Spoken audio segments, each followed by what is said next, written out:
That's some point.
Welcome back to the second part of the session of this beautiful day in Allchorn.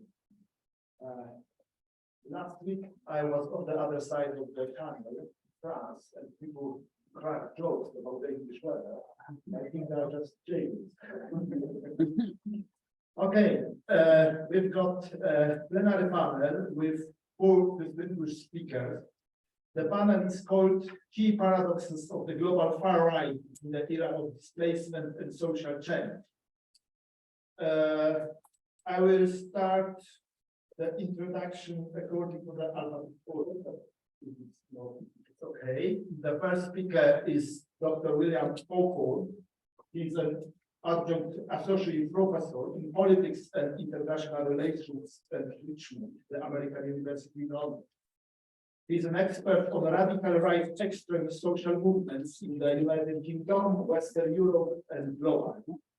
He has most recently advised the British, American, and Australian governments on their approach to the radical right extremism. His recent book is Moving Beyond Islamist Extremism, Assessing Counter-Narrative Responses to the Global Far Right. published recently by Columbia University. The second speaker is Dr. Michał, Garapich, senior lecturer at University of Southampton in London, Great Britain. He's an anthropologist and author of an award-winning monograph using intimate ethnography.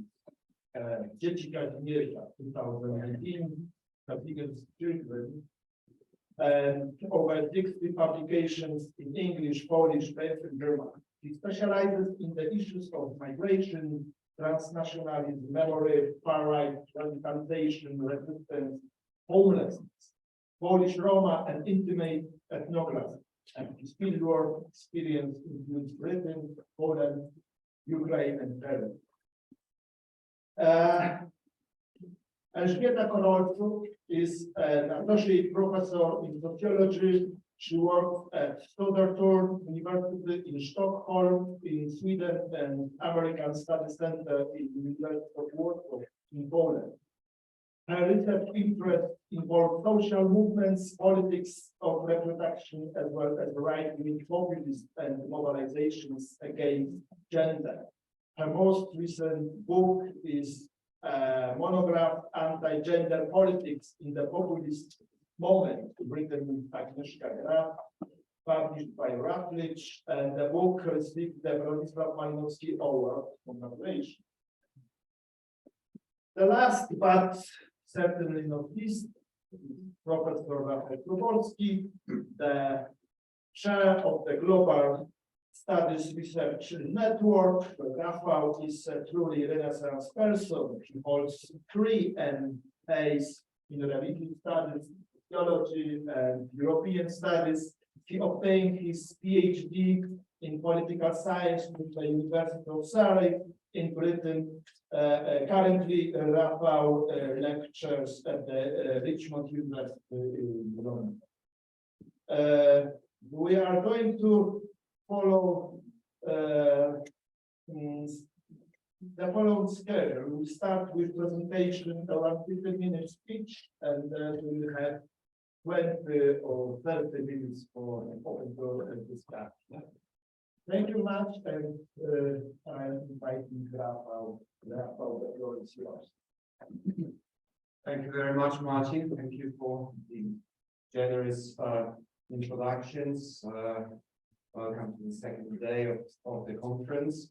And yes, this panel is about the paradoxes of the far right, and our first presentation by myself and my colleague Michał, and also prepared by our colleague Anna Jochimek, who can be here, concerns one such paradox, namely immigrants joining far-right anti-immigrant groups, and it's those far-right anti-immigrant groups trying to target immigrants, some immigrants at least.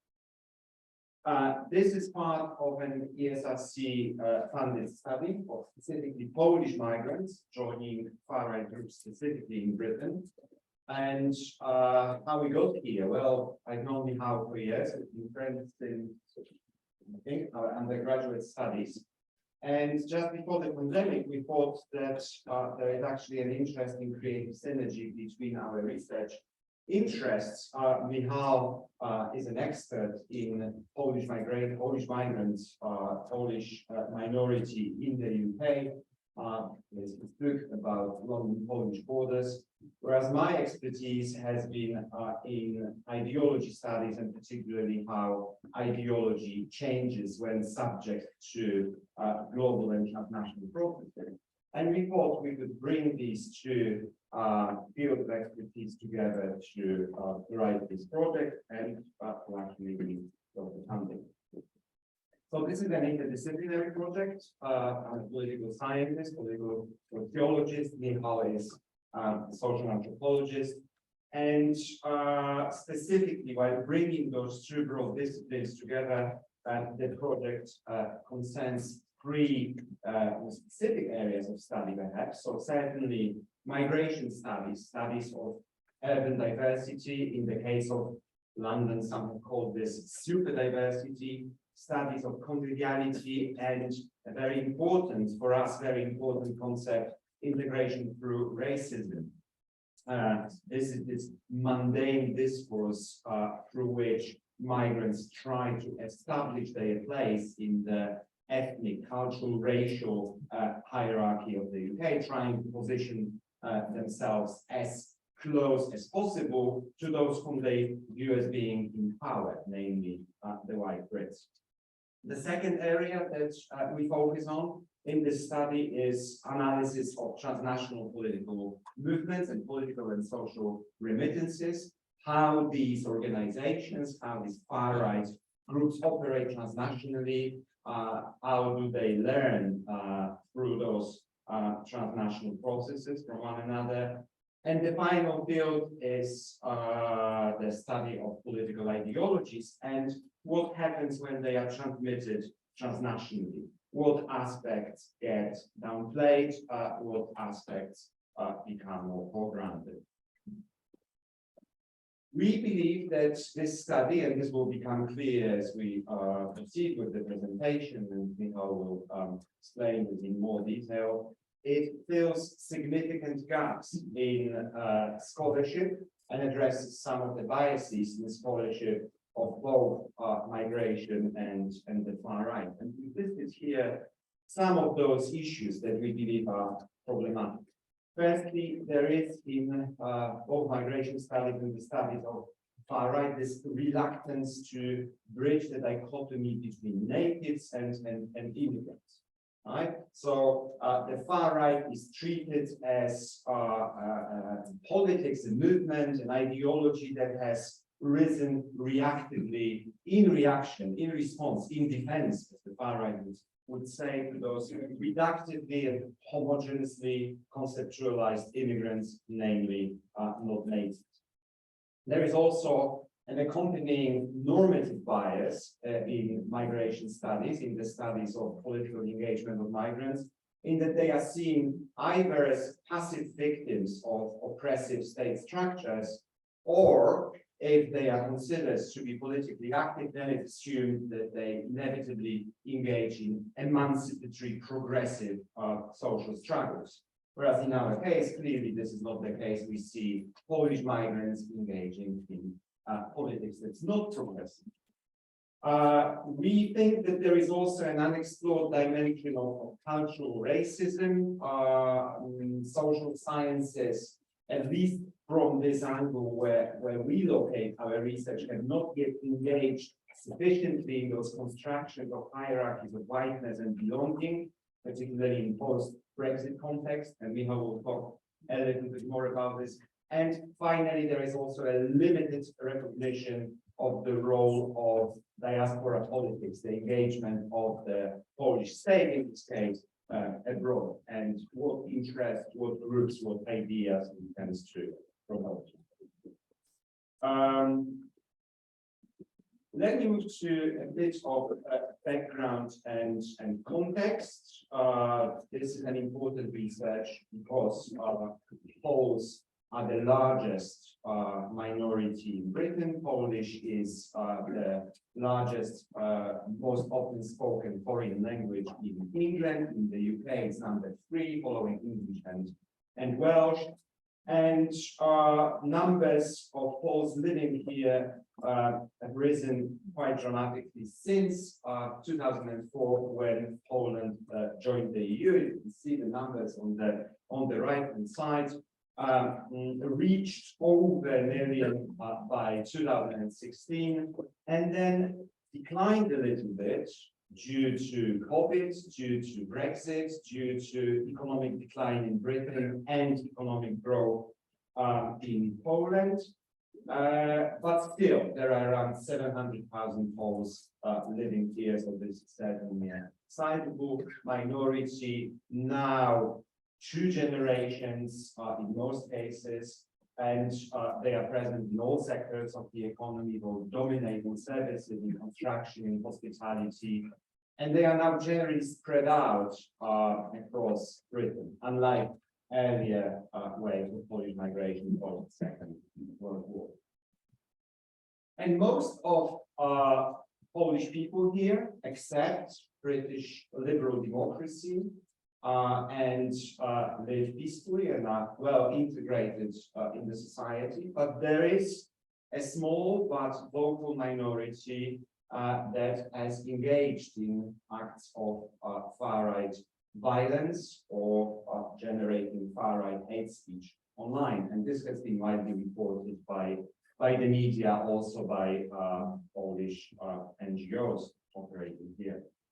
So these are just some examples. In our research, we focus on several kinds of actors to study those trajectories of radicalization, how radicalization occurs, and who are the main mediators. So we focus on British branches of organizations established in Poland. And here you have several pictures. So you have the National Rebirth of Poland, a fascist organization that actually is now much stronger in the UK than it is in Poland. In Poland, it's a big decline, but not so much in the UK. You have the National Radical Camp at the bar outside Polish Embassy in London. This is an organization with roots in mid-1930s. I think that's then also at the bottom of the slide, you can see this war veteran. That's an important element to note. There is this attempt to establish continuity between heroism of Polish soldiers during the Second World War and their contribution to victory of the Allies and current far-right politics. Here you can see this far-right Libertarian Party. They have, quite recently, they had this other political picnic near Manchester. There is some interesting debate about whether they should be let into Britain, and there were attempts by the British government to stop them, on some occasions successful. So these are British branches of organizations established in Poland. There are also locally grown organizations that have no equivalence in Poland, but that were established here by Polish migrants. Patria Fidelis is one example. One of their campaigns was a campaign to defend a Polish church in Bristol. They also engaged in manifestations against Black Lives Matter groups. They engaged in protests against abortion, liberal abortion policies. The leader in the middle. And then on the right-hand side, you have the logo of another important initiative. Some of those Polish far-right groups are quite keen to take care of Polish graves, the graves of Polish soldiers. And there are actually interesting political struggles around who can claim the legacy to this history embodied in those graves.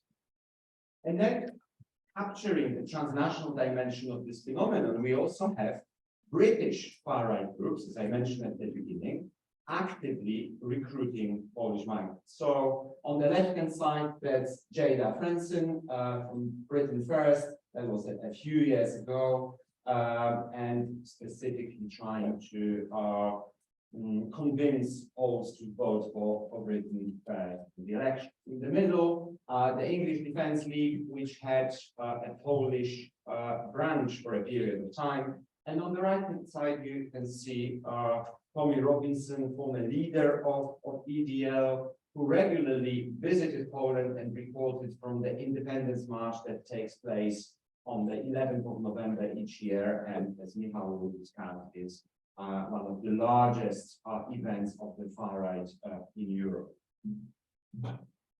There are also Poles acting in far right political parties or sort of far right territories of more mainstream parties. So Daniel Kaczynski on the left-hand side, aside from being the tallest member of Westminster, he also has contacts with the likes of Salvini or Le Pen.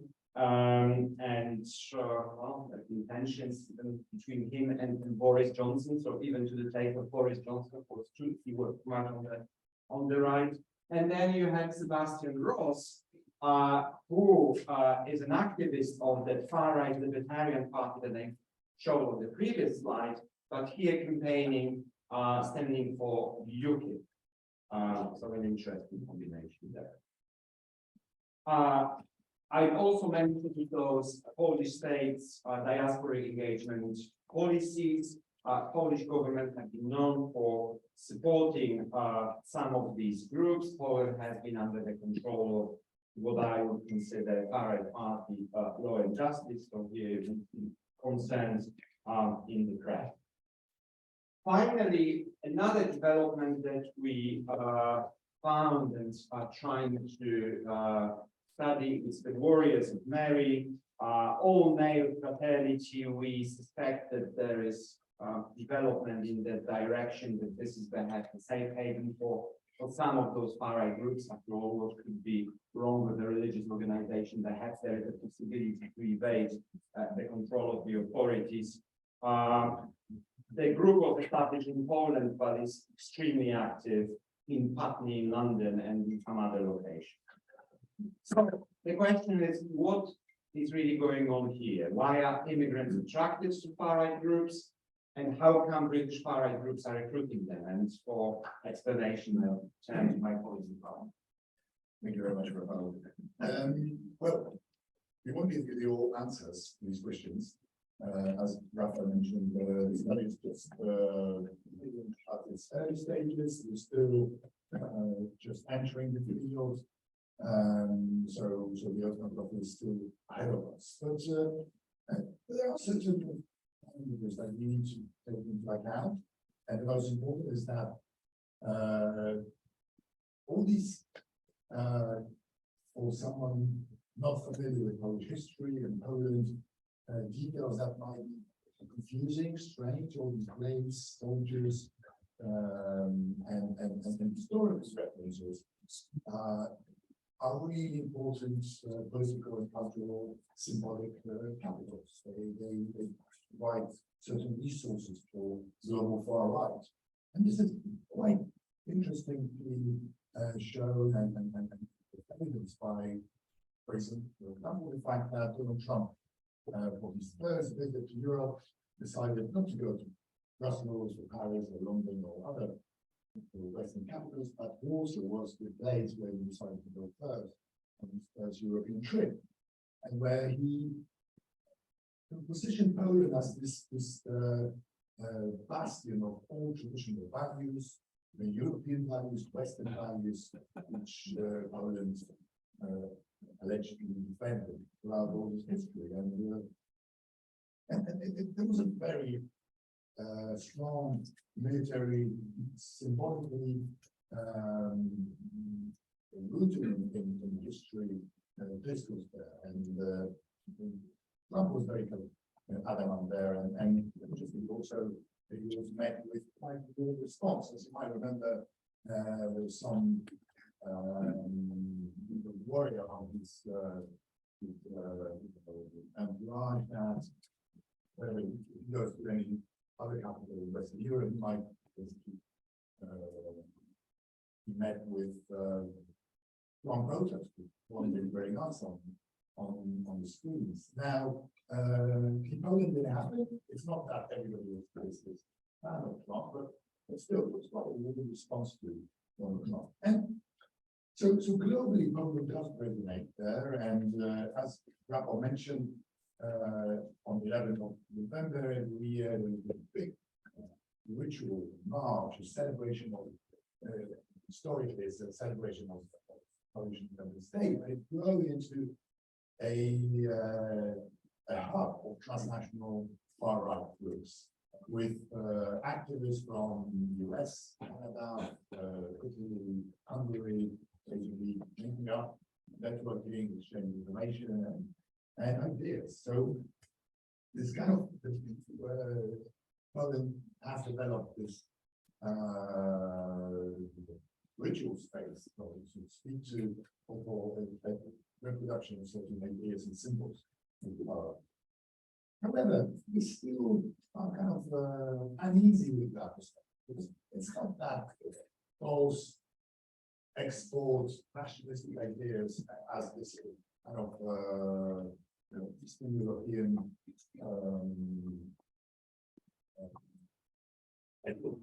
of nationalism. there is a tendency to essentialize the far-right and national fascist ideas in looking at the minority in the left. So, and also activists found not just the purple ground, but the residents in Britain. So it wasn't just a matter of Polish nationalism being directly transplanted from Poland to the UK, but a sign of something going on in Britain itself. So something around going on in post-Brexit, cultural, political turmoil, nationalism, and other things. But clearly there's something, this is something you definitely explore further and give more data to on the rise of politically silent, politically active, politically impactful white supremacy and transnational whiteness is a process that we identify as looking at this process and similar whiteness as in the work on critical white studies under Western and like that. Similar to masculinity is whiteness is bigger than pure. It establishes an order of and a certain hierarchy within boundaries constantly adapted to the situation. So and in politically volatile and important historical moments, whiteness reveal itself as this powerful resource which can mobilize groups across national boundaries. And Eastern Europeans, Central Europeans broadly, because they occupy this this peculiar space in Britain in terms of the skin color, they can be classified as white privilege, but at the same time as this not entirely Western European. So that status can be channeled into white supremacy clearly. Structurally, they still occupy a quite different niche, or they say it's a negotiable niche. It's important to take into account that this provides a cultural and symbolic political environment where white supremacy can emerge, become politically powerful.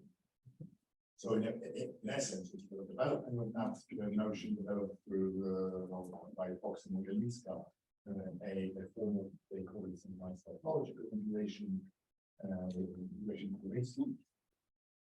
So where our contribution lies, we think, and we hope, is a kind of providing a non-obvious way to look at far right as a local movement, where a combination of transnational, not national ideologies are then enacted and embodied in a very local context, using very particular symbolic resources.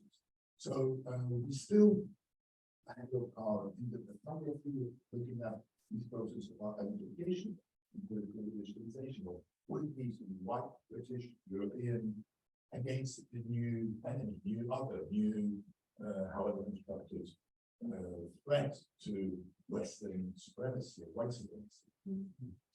I think that exploration of transnational dimension of our ideologies is going to be super important.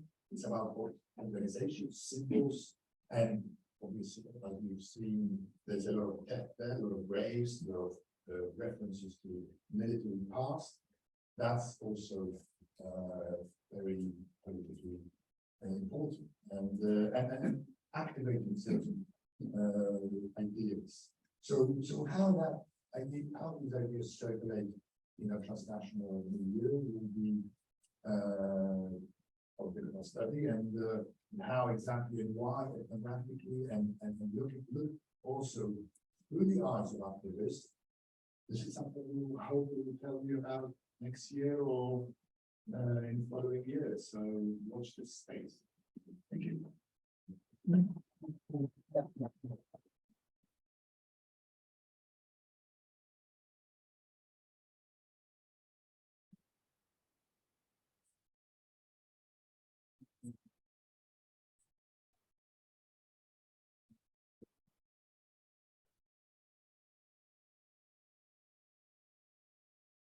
Okay.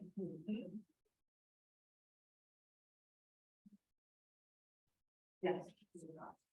Okay, I'll just better time to make sure that I don't spend. Well, first of all, thank you very much for the invitation. Especially since I'm social movement and gender scholar, I don't have that much knowledge about globalization, so I've learned a lot from you all, and I hope to learn even more today and tomorrow. So thank you very much for that. Thank you for the organizers. And I'd like to focus on a very specific part of the globalization as a theme, because I would like to focus on the critiques of globalization. And for me, as a social movement scholar, it's very interesting to observe that whereas in the 90s and the beginning of the 2000s, the critiques of globalization were coming mostly from other globalization movement, which was basically the left movement, or progressive, however we want to describe it.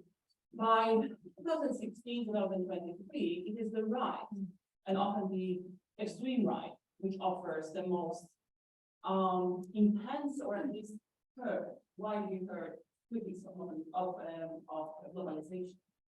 And that was something that struck me when I looked at the anti-gender movement, both in Poland and globally. How much they talk about globalization, or indeed globalism, and I will come back to this differentiation later. So basically, how much they want to pose as the defender of the common local people against the global powers of capital and liberal elite. And before I start, probably I should explain what I mean by anti-gender, especially in the British context. The struggles around gender within broader women's movement are mostly between, let's say, gender critical feminists and well, gender feminists, how we call it. Whereas in most other contexts, I would say Poland, and I've been studying Poland, Italy, France, Spain, and a couple of others, Central Eastern European countries. The anti-gender means basically anti-feminist, anti-LGBTQ rights, anti-reproductive rights, the whole sort of socially ultra-conservative agenda. So this is what I'm talking about. And I would like to point your attention to the ways in which this shift from who is talking and how they are talking critically about globalization, what are the political and social consequences of this shift?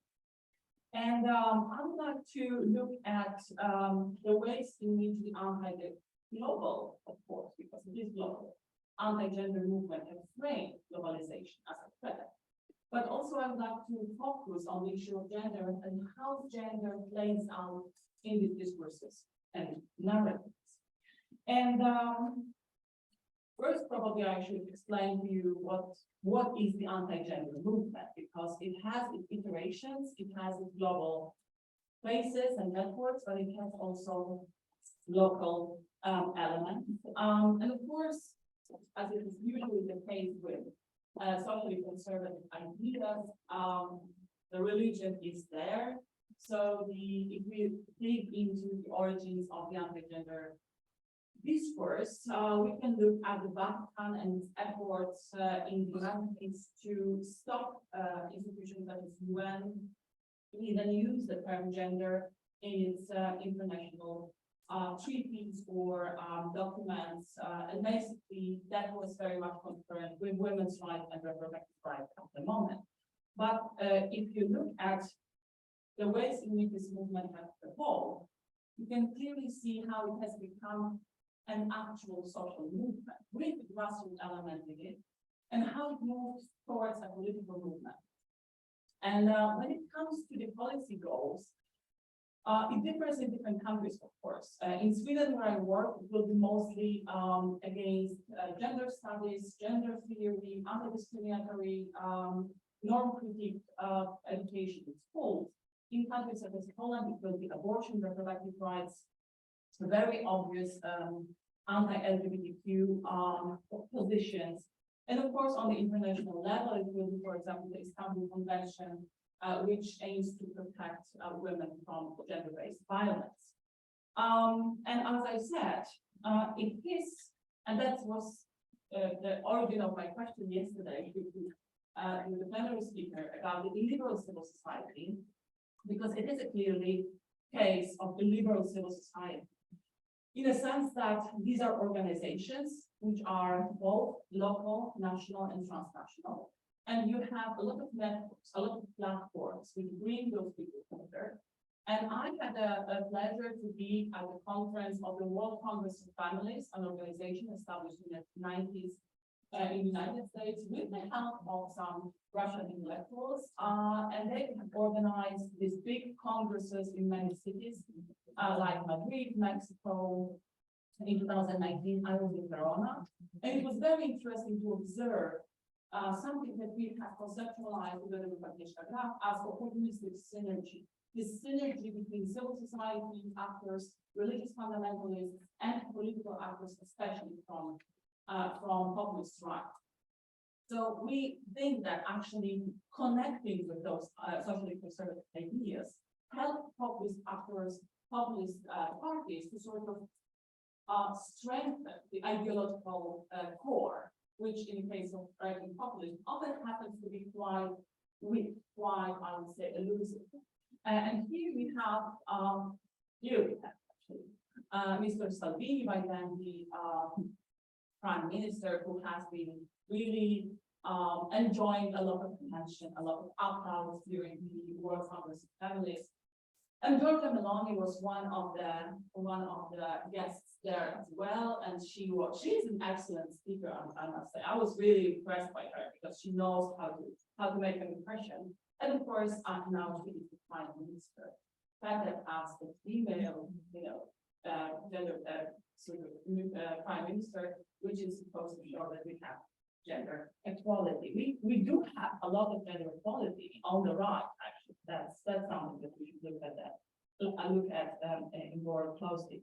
And also, I would like to point your attention to organizations such as Citizen Go, which uses you're probably familiar with Abbas, maybe.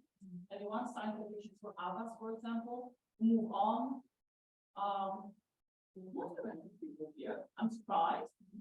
So look it up because it's a new form of mobilizing people for petition drives and also for small donations, which is international, and Citizen Go is actually extremely active in many contexts. Now very, very much in African contexts, for example, they have supported the Kill the Gays law in Uganda, for example, and they have been very much doing this kind of transnationalization of the right-wing agenda.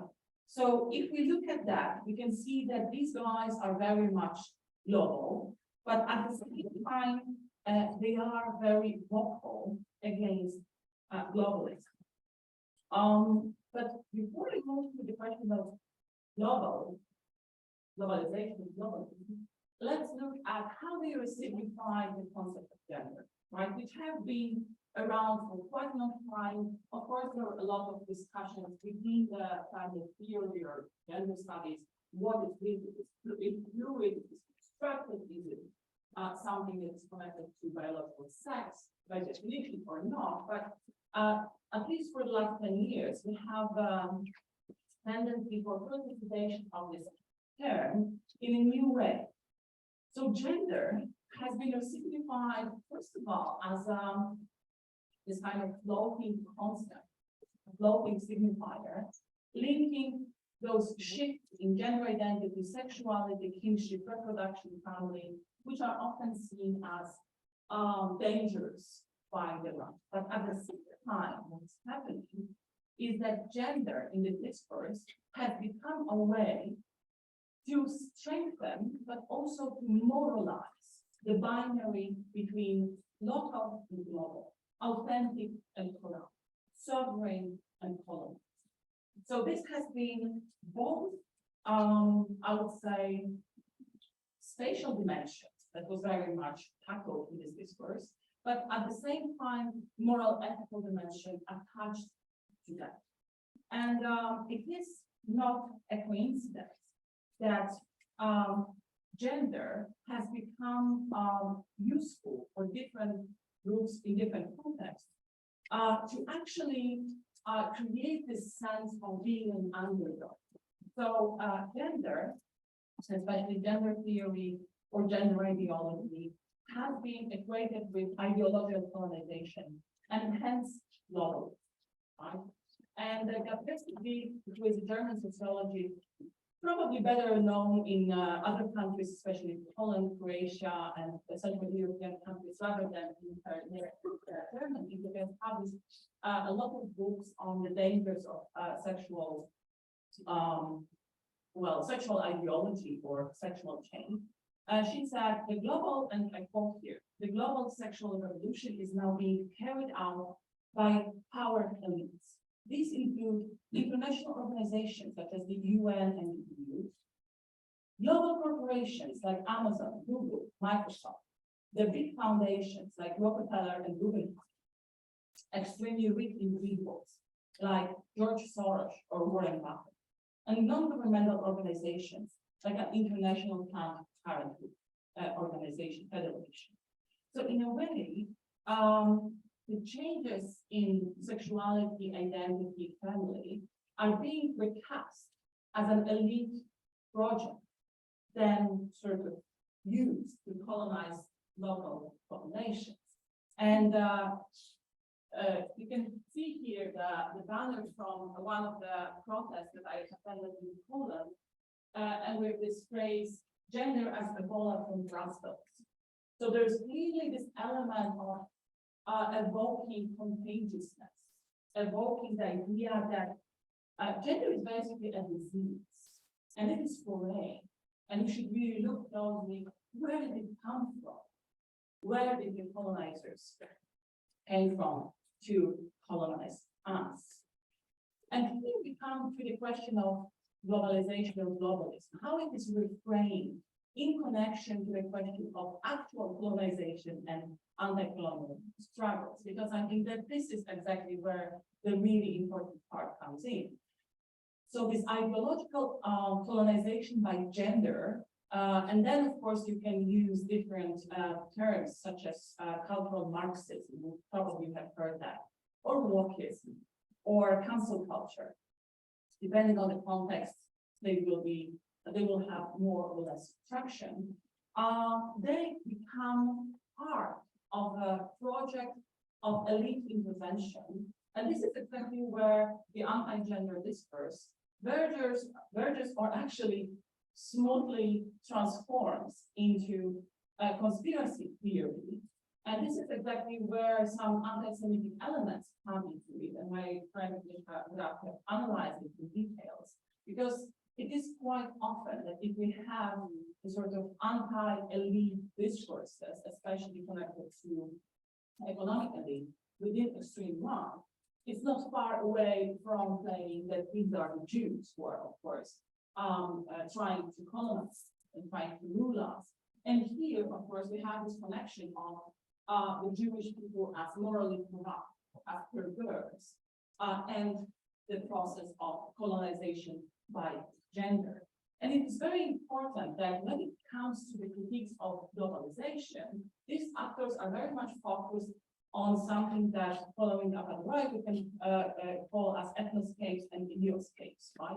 So they are not very much focused on economic processes or transformation of technologies. They are very much focused on the movement of ideas and the movement of people.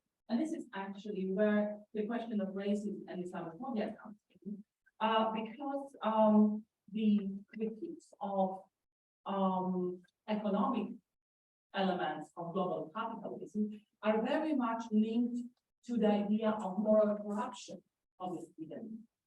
elite.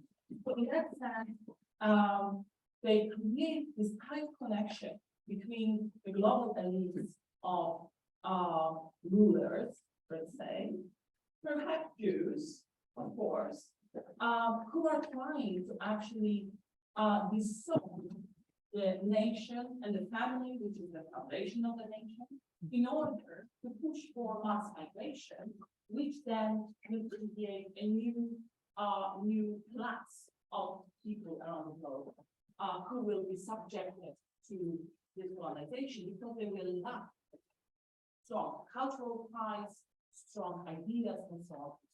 And then in the Polish case, of course, there is this idea that we are between the East and the West in a sense. And therefore, the West tries to make sort of middle ground in Poland, trying to colonize it also economically.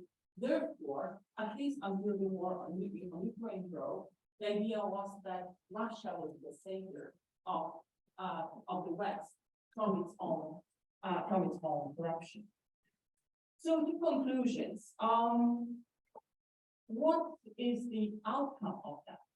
First of all, if you create this sense of cultural colonization as an imminent threat to children, families, it is very easy to demonize minority groups as violent colonizers. Because by extension, the feminists, the genderists, the LGBTQ people, and also racialized minorities become part of the same process of violent colonization. Another important element is the appropriation of rights discourses and anti-colonial imagery. Because what happens is that when the right uses this anti-colonial frame as the main frame of the discourse, it actually blurs and obliterates the actual history of colonization and the question who were the colonizers. And I'm thinking about not only the question of race, but also of the role of the church, for example, the Catholic Church, as the ultimate colonizing institution. And also what is happening is the process of strengthening the trend that we all know is happening, the trend of culturalization of political and power divide. So it's no longer, you should no longer look at who has actually power, who actually has value. Rather, we should look who has the sort of cultural hegemony and identify them as the ultimate danger. And gender, as it is signified by the right, facilitates this reconfiguration and also brings a very important emotional element to this. Who doesn't want to protect children? The innocent, the small, the ones who are in danger. Who doesn't want to protect families? I mean, we all love families and we cherish them. So this emotional element, which is close to heart, makes it quite difficult to actually expose those discourses as based on racist, misogynist, homophobic discourse. Thank you so much.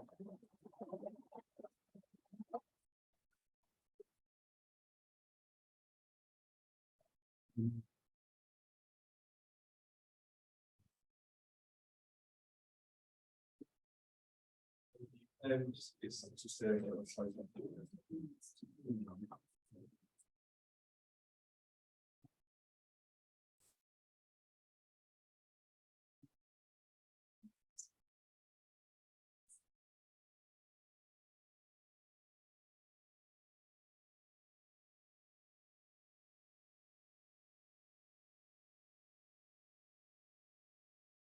So I'll be presenting on a paper that I had published a couple of years back now with the Council for European Studies at Columbia University. Those online journal from Europe now. My research on the far right has mainly been contained to look at the kind of anti-Islam protest movement. So yeah, going on from Elzbieta to the kind of social movement sides.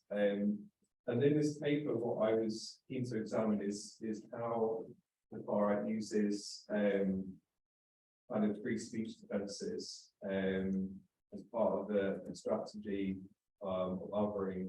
And I'll go into that in a bit more detail in a second. So, this, to kind of start some context, we've seen quite a lot of literature that's focused on the question of what some people term as liberalism's kind of paradox, of particularly what we term as kind of new far rights, and how they use liberal values in a liberal setting, either to kind of other immigrants, or in this case, Muslim populations. One kind of key development of this kind of use of liberal language. So one aspect is the use of gender, so using it as a way of saying, oh, Western values involve gender equality, but those from the East or migrants or people with Islam don't necessarily hold those progressive values. But one other aspect that we've seen developing is using freedom of speech as a key part of their kind of favour, as it were. And what I kind of touched upon in the paper, in terms of the threats perhaps associated with it, sort of look terribly dangerous on the surface, is specifically that he wrote an essay mainly in the context of communism, but around this distinction between a heresy, which he becomes legitimate in a democracy, involving kind of unpopular ideas or kind of concepts and conspiracies. This idea of ideas that might actually actively erode or undermine the values within a democracy, including freedom of speech and freedom of expression. So I'll talk about this in terms of three kind of key case studies more recently. So I'll look at Tommy Robinson and his Free Tommy protest that happened about 5 or so years ago. I also look at Milo Yiannopoulos, who's kind of fallen out of the news now, but he did some kind of campus campaigns back about 5 years or so ago, and then also some of the trials against the Dutch kind of anti-Islam firebrands, Geert Wilders, head of the Freedom Party. And what I do in the paper is kind of quiz what's the kind of veracity behind these statements, the legitimacy and the authenticity, and whether they're part of this what's described as this kind of conspiracy to undermine liberal democracy. So the first case study, it's interesting because Korolczuk Robinson now is under some legal challenges around contempt of court related to a different case. But this particular episode of protest was around the former EBL leaders committing contempt of court by filming outside of the trial, and therefore kind of exposing the identity of defendants in that trial, and in such a way risking the collapse of a trial and a break around child sexual exploitation, which is happening at the time.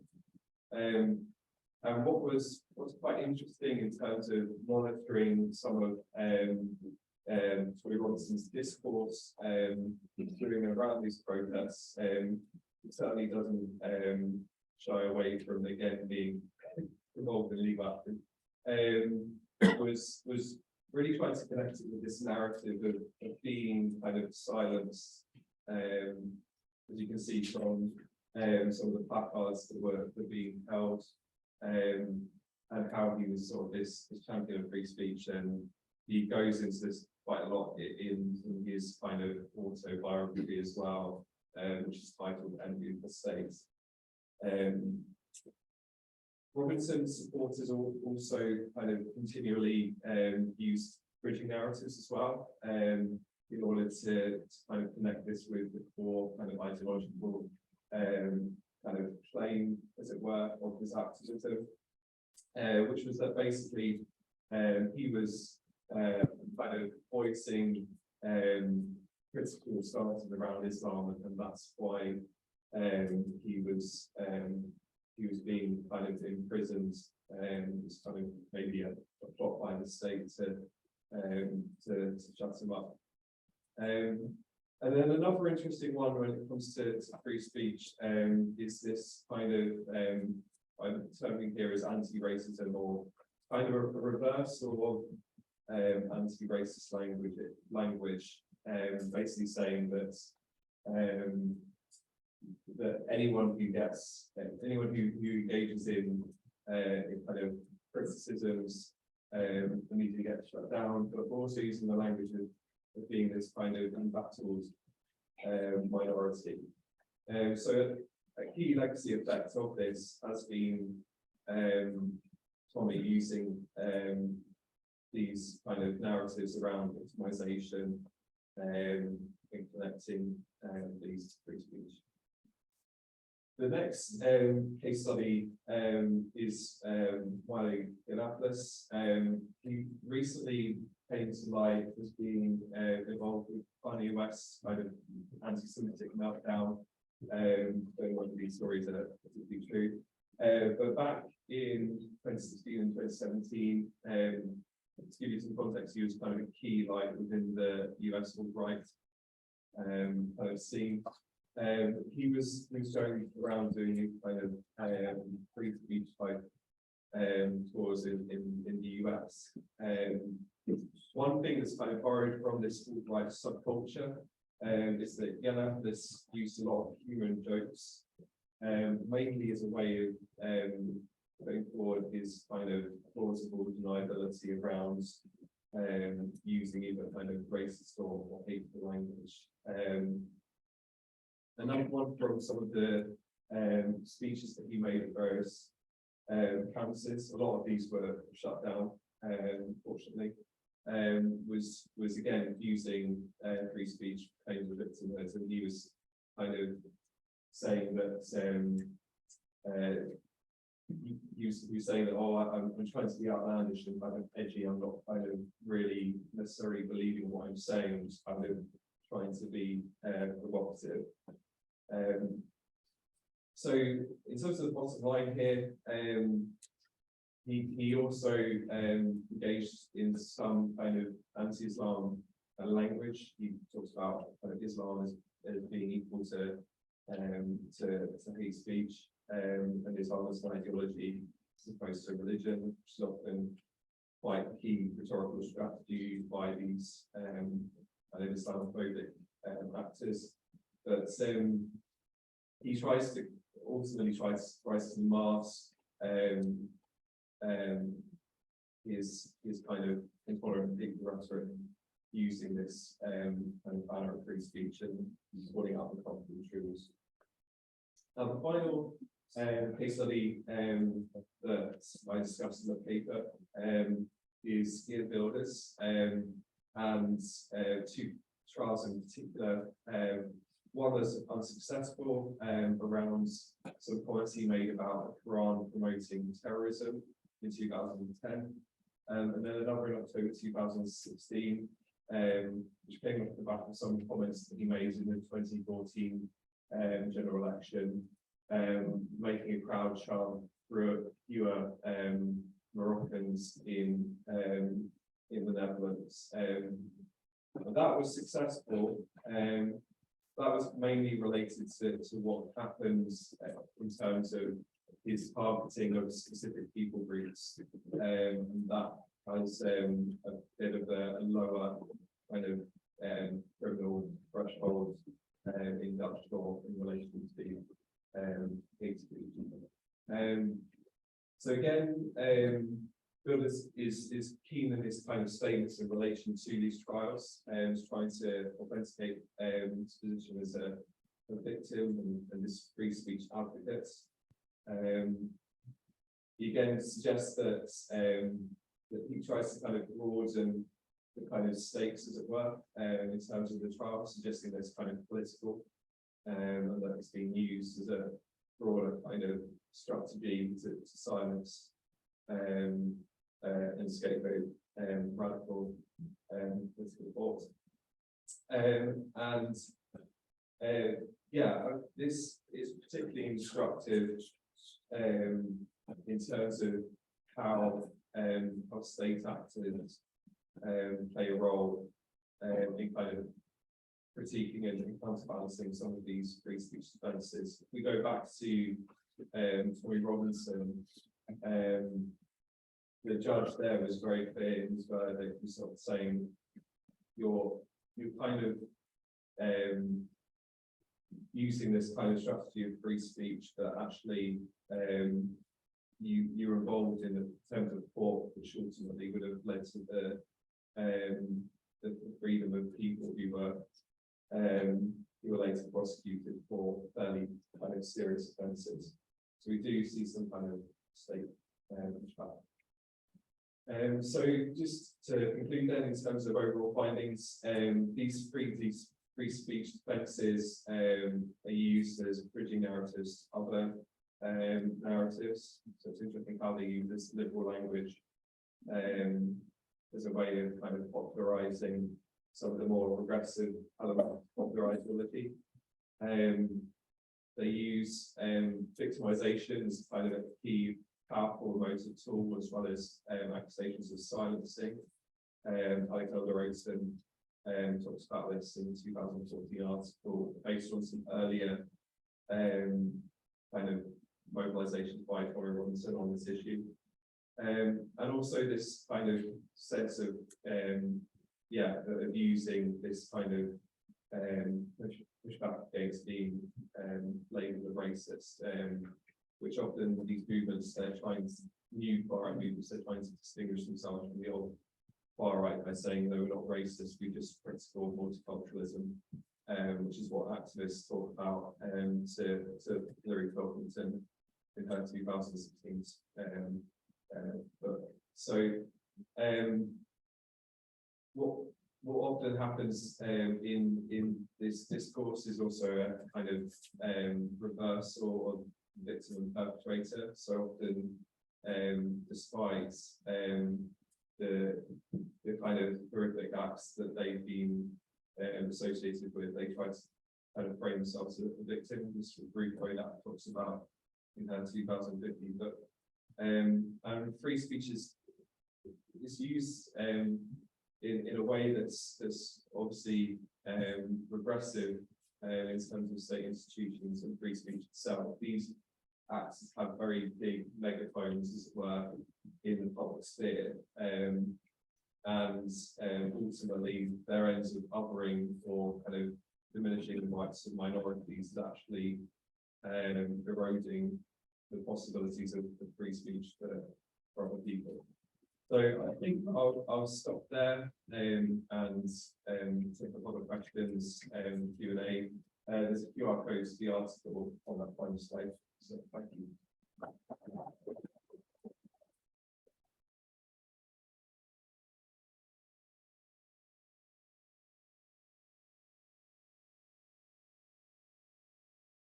Thank you very much for thoughts. We have still 30 minutes left, so I think we will start with questions, comments from the audience, and if there is some time left, maybe I will back up for our extension. Okay? Any questions, comments, critique?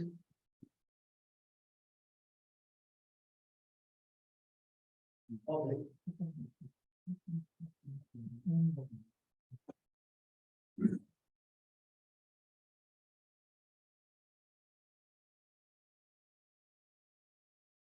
Thank you so much, because these people are very scary and they are realities. So I'm going to make out my campus to be much more interesting than it really is, although we had the attack that we did. So a few years ago, we had to deal with a young student who felt disaffected, and she is the reason that that unmentionable person, JP, was launched to international fame. So she decided to launch a society for free speech, and she labeled a speaker series as Speakers with Unpopular Opinions, and she invited a woman called Faith Goldie to speak on the campus of the University of Waterloo. To get an idea, I don't know if you've heard of her, she's awful. I think she was banned finally from Twitter, but if you had the unfortunate experience of reading her tweets, her kind of logo was something about God, and that contrasection dethrones God. So you've got an idea about who she is. Anyway, so this young student decides to show us a thing or two and to taste freedom of speech by inviting this person to campus. And so we're all getting together and talking about what can we do. Do we buy all the tickets so no one is there? One of us is there. Do we have a party next door to her so that everyone goes to the party rather than to her talk? Do we have a demonstration outside? Because unfortunately, what these people want is an altercation. They want to escalate things, but we kind of got deep into anything by the fact that the university, it was very conservative, but it kind of used the cost of security as a way to block her, because they said, if you're going to bring this person on campus, you have to pay, I don't know, it was 5,000 Canadian dollars for the security. So these things are very immediate, because this young student was at Laurier, and we can blame her for that person whose name I won't ask. So it's very difficult. How do you deal with these people is a critical question. How do you teach to MAGA students like them? Anyway, that's a story.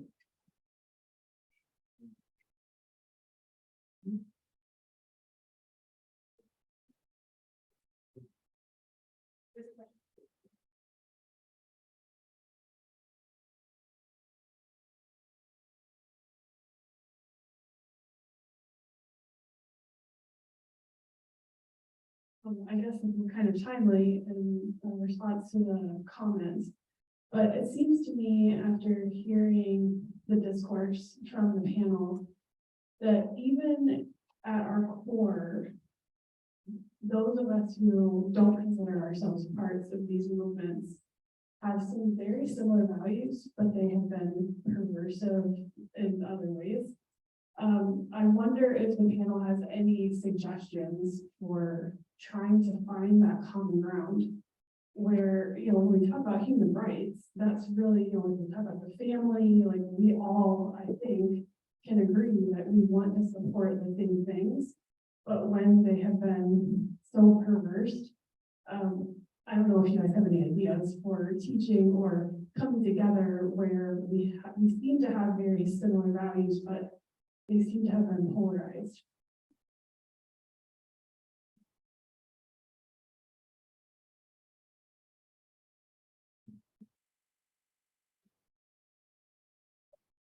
I'm just wondering, the model that they said that was certainly serves the paradigm for many of these discussions. And so that was an excellent connection, I thought.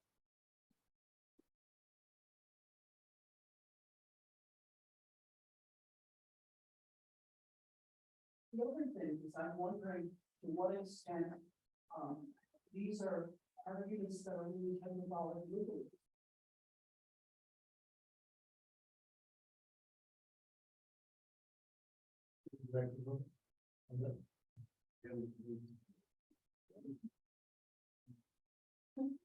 Okay, so yeah, the question of how to deal with that, I guess that connects the two first questions, comments.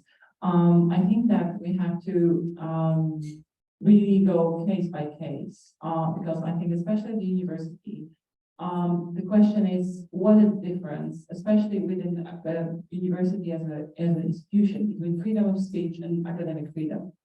And I think that this is the moment where we really have to step in and protect university from or the space of discussion from promoting ideas and claims which has been challenged by science, which has been proved wrong by scholars, which are basically false, which are basically lies, right? like, you know, for the connection between autism and vaccination. I mean, this is exactly where I drew a very strong line saying, no, this is not true, and this is not it doesn't have any space within academic institutions and preferably anywhere else. When it comes to the question of ideas and differences in ideas, this becomes much more blurry. And I must say, a real problem with, for example, banning or, you know, trashing these debates, which do not cross this line between violence and lies, and which are actually presenting different set of values. And I really like us to have a lot more of those discussions than we actually have. And I'm thinking not only within this broad spectrum of polarized society, but also within universities, which tend to be more or less liberal, depending on the context. But I think that from my perspective, for example, the situation now that we can't really talk about different views on the nature of gender or what gender is, I find it really, really problematic. Because it doesn't mean that the controversy will go away. It just means that we won't find any ways to talk about it. And I think that this finding common ground, it is not possible with people like Michał, because it's not his goal to have a conversation, right? We can't have a conversation with people who are choosing to be trolls and whose political agenda is very dangerous. But we can choose to talk to people who are in the middle ground, sort of, who especially students who are in the process of forming their opinions. And I think that the most my choice would be to talk more about actual solutions than about ideological differences. And I had this conversation with students, for example, about the issue of, let's say, why should men have the right to decide on women's abortion, right? So I had this conversation with them and asking them, okay, but what does it mean? Should women have the right to decide on vasectomy? And then if yes, because this is exactly the same type of situation, deciding on other people's reproductive capacities concerning their bodies. So my question was, okay, so how do we legislate that? Should we give women this right after a one-night stand? Or maybe after a week of, you know, being in a steady relationship? Or maybe only in marriage, right? And then when we have these discussions, that becomes a real discussion about what does it mean to have a power over someone's body, rather than, you know, this very general abstract discussion about whether it is life, you know, a human being or something else. So I think that we really have to have an idea of, you know, how to actually talk about possible solutions rather than start and usually end up in this very, you know, abstract level of how do we imagine, you know, the world function. So yeah, I could go on, but I'll just shut up now.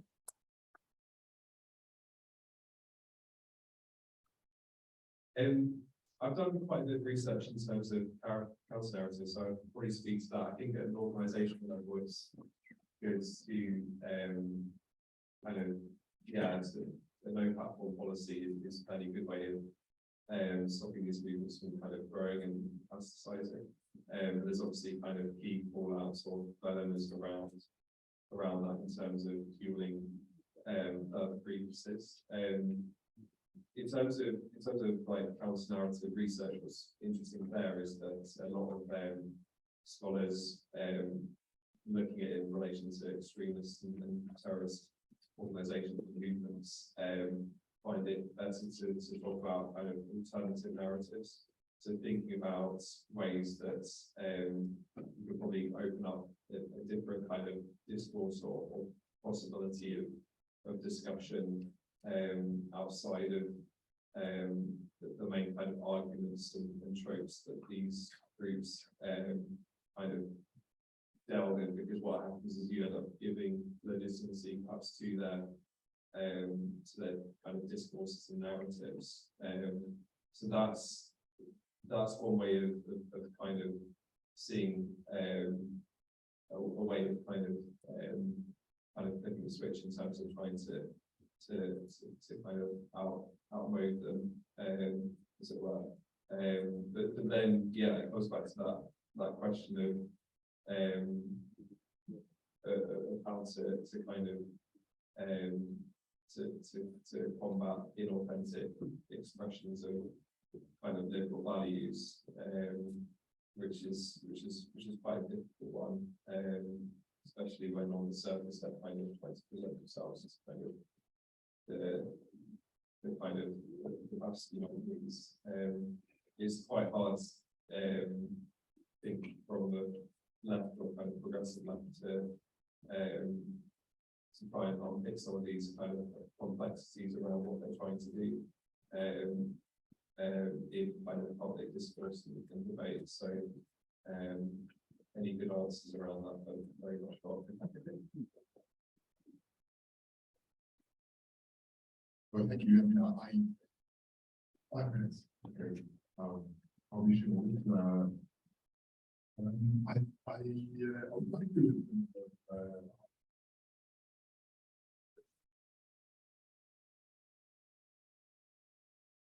values and meaning of your and I think as a scholar, as an anthropologist, I have the duty to actually understand the human behind the hate, the ideas, the violence that is out there. I obviously there's a lot of things that I have to suppress in my kind of thinking about the field that we are just entering, but hey, this is my job to understand why people hate, and also why people believe in certain ideas that we are, all things that we know are untrue. But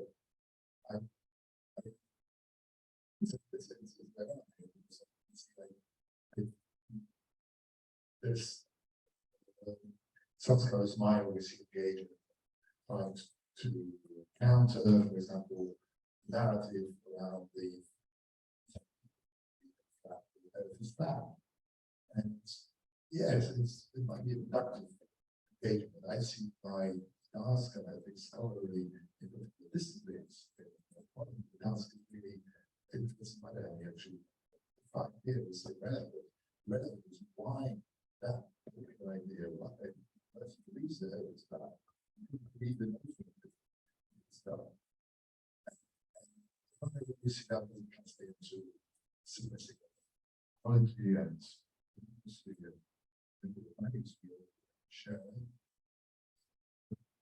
in dealing with people who wish me or others, we are in a, I think, how we do that to amplify this. I think I mean we discussed a lot.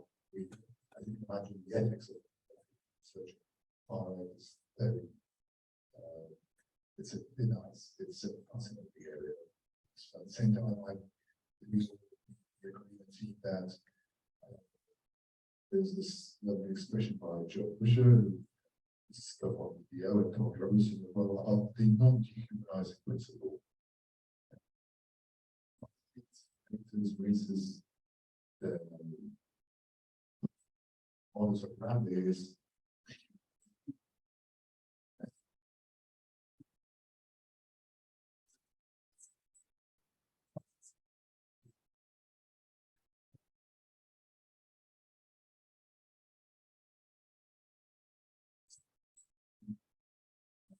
this is the project we have, that this is what we have to do.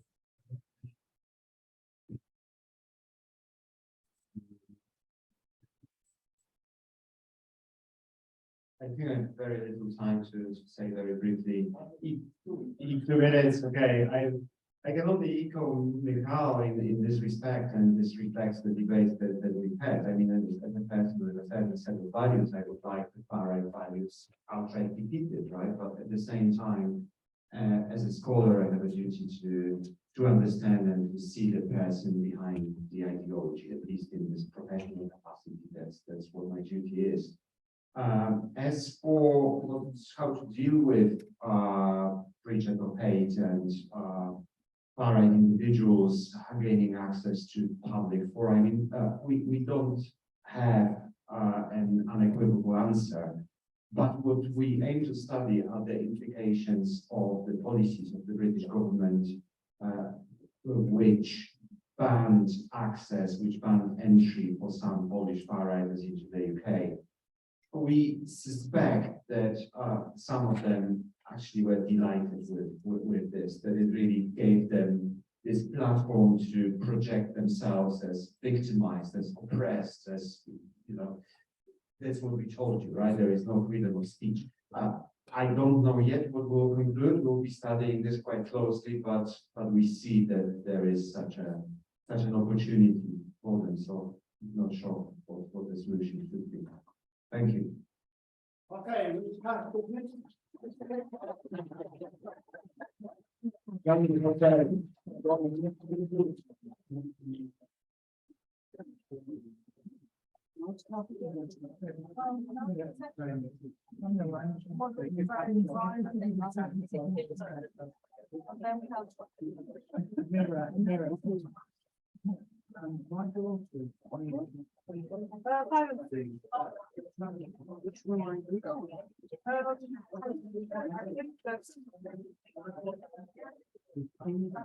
Okay. No, whichever room I was in. Cool. Yeah, no, I just.